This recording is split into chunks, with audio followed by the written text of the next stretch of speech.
Karena didorong faktor ekonomi, banyak masyarakat yang terpaksa menjadi TKI ilegal dengan faktor-faktor pendorong seperti sedikitnya lapangan kerja yang tersedia, dan walaupun tersedia, penghasilan yang dihasilkan sangat rendah dan tidak sesuai dengan harga pangan pasar.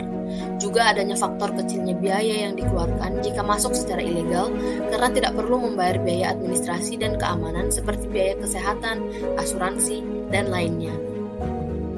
Dalam data yang tercatat dalam survei World Bank, kasus pelanggaran hak kerja terhadap PMI yaitu berjumlah total 9 juta PMI yang dimana 80%-nya diduga diberangkatkan secara ilegal di negara penempatan.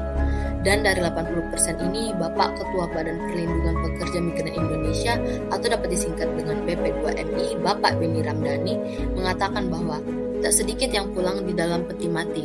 Mereka mengalami cacat fisik, kehilangan ingatan, dan depresi. Rata-rata yang mengalami nasib tragis seperti itu adalah pekerja migran yang diberangkatkan secara tidak resmi atau ilegal. Teman-teman, kembali pada data yang sebelumnya sudah disampaikan bahwa TKI yang mengalami penyiksaan dan pelanggaran terhadap hak-hak yang dimilikinya, 80% adalah TKI yang berangkat secara ilegal. Kemudian, yang menjadi pertanyaan selanjutnya adalah, mengapa?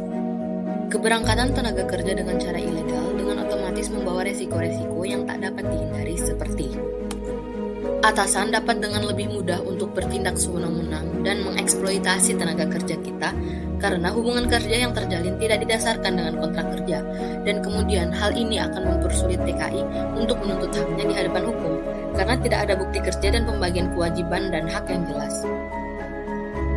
Kemudian, resiko masuk secara ilegal adalah pelaporan penyiksaan oleh majikan tidak dapat dilakukan, kecuali jika tenaga kerja bersedia dengan menerima resiko seperti pemberhentian kerja, penyerahan diri, ataupun deportasi.